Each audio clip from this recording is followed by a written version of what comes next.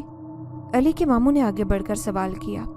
اس گاؤں پر ایک آسیبی سایہ ہے، شیطانی قسم کا، جس کے ارادے ٹھیک نہیں ہیں۔ شاید یہاں کچھ برا ہوا ہے یا اس کو کسی نے نقصان پہنچایا ہے۔ بابا جی نے گہرے پرسوز انداز میں جواب دیتے ہوئے اپنے ہاتھ میں پکڑی تسبیح کے دانے کو آگے کرتے ہوئے کہا، کیسا سایہ؟ جنات اس گاؤں میں؟ لیکن کیوں؟ سبھی وہاں موجود مرد حیرت سے بولے۔ میں بھی حیران ہوئی۔ یہ تو اس سے مل کر ہی علم ہوگا۔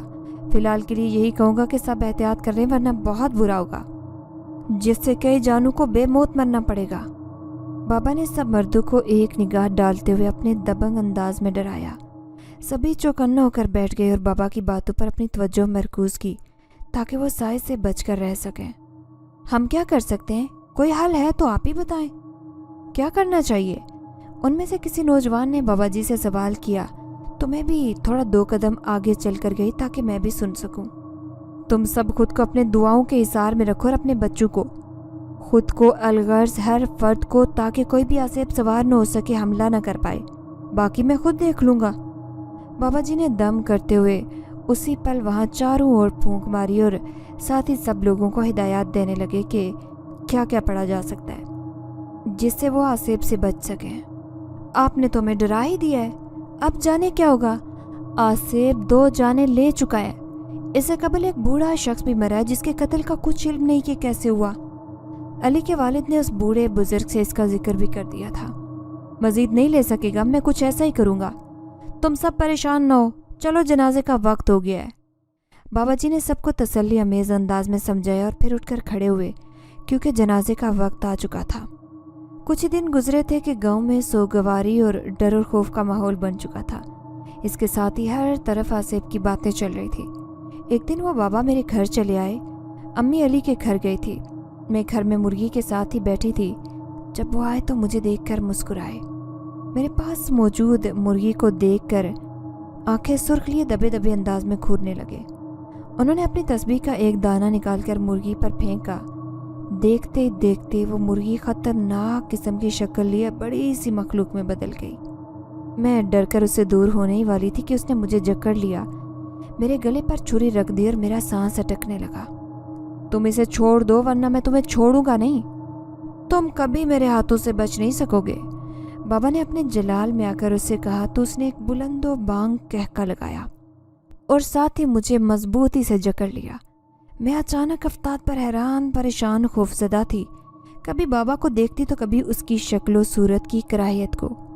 میں نہیں جاؤں گا، مجھے اپنے آپ کو آزاد کر کے یہاں سے جانا ہے اور ساری طاقتیں واپس لینی ہیں۔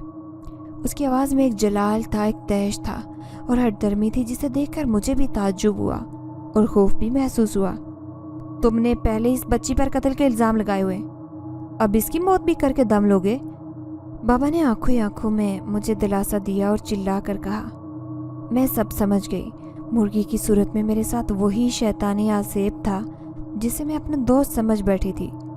مجھ سے بے حد بڑی بھول ہو چکی تھی جس کا کفارہ 2 قتل ہونے کے باوجود نہیں چکایا جا سکتا تھا۔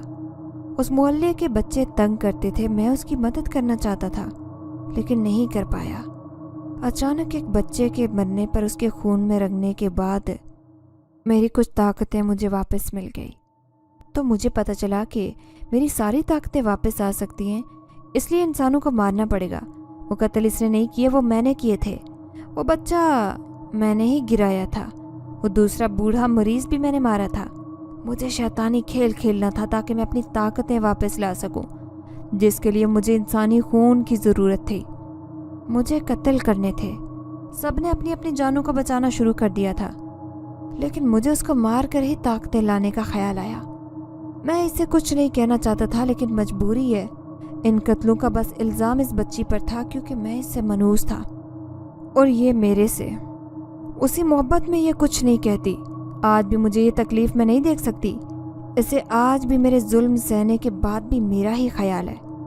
اسے میرے چہرے پر موجود بے بسی دیکھ کر یوں لگتا تھا کہ شاید میں اس کا ساتھ دینا چاہتی ہوں یا پھر اس کی طرفداری کرنا چاہتی ہوں، جبکہ حقیقت تو یہ تھی کہ میں ایک دوست کھونے کے بعد اس کے لیے دلی ہمدردی محسوس کر رہی تھی، جو غلط عمل تھا، جبکہ موجودہ وقت میں بھی مجھے وہ اپنی جان بچانے کے لیے مہرے کے طور پر استعمال کر رہا تھا۔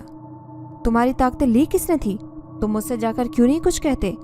اس بچی اور ہم انسانوں کی جان کو کیوں نقصان دے رہے ہو؟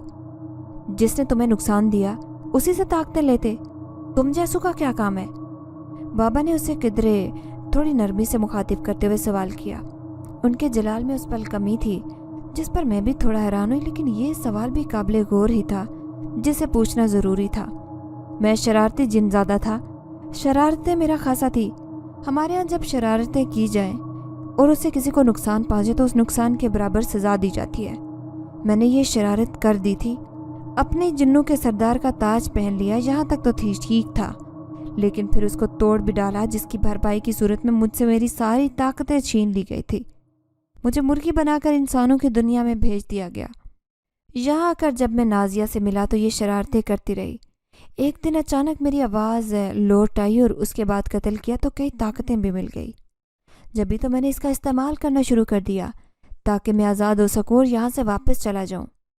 جنزادے نے دھیرے دھیرے ساری کہانی بتا دی اور سارا پول کھول کر رکھ دیا۔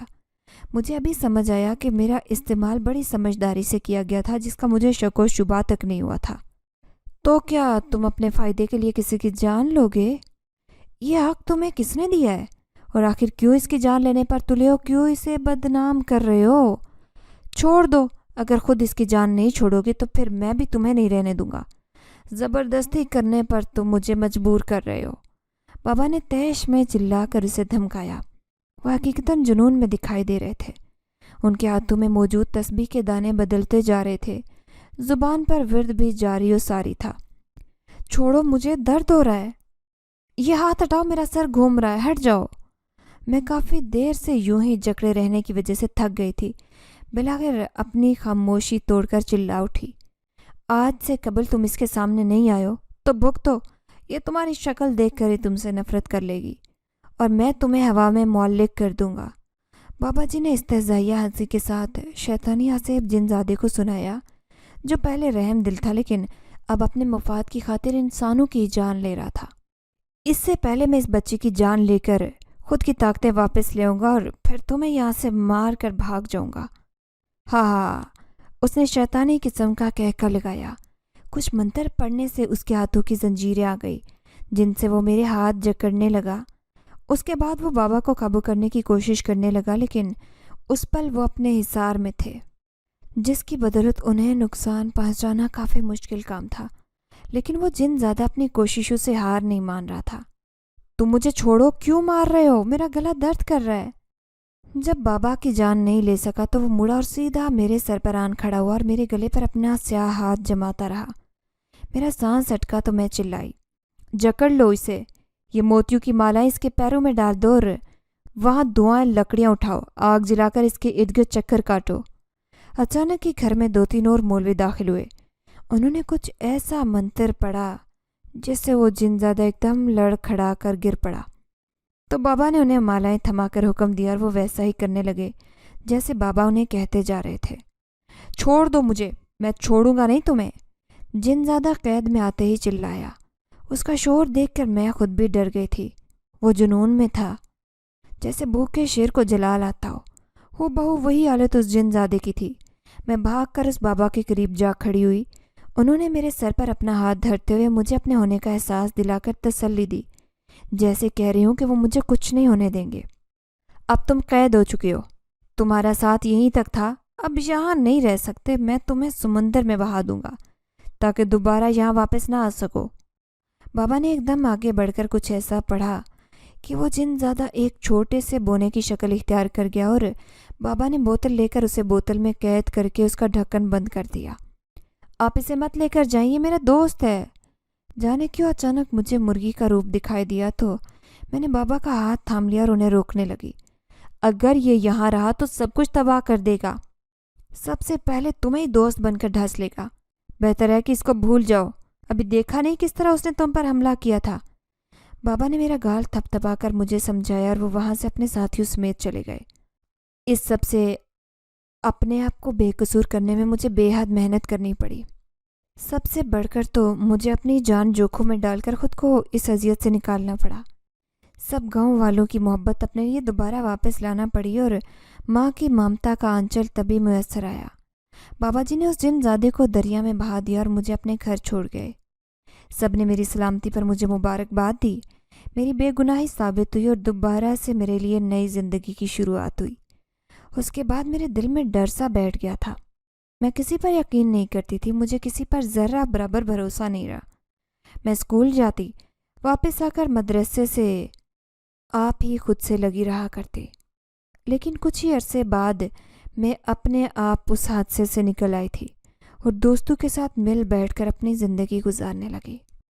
اگر آپ کو ہماری یہ کہانی پسند آئی ہے تو لائک کیجیے، شیئر کیجیے، اور اگر ابھی تک آپ نے ہمارا چینل سبسکرائب نہیں کیا تو اردو ریڈیو کو لازمی سبسکرائب کیجیے۔ ملتے ہیں اگلی ویڈیو میں۔ اللہ حافظ۔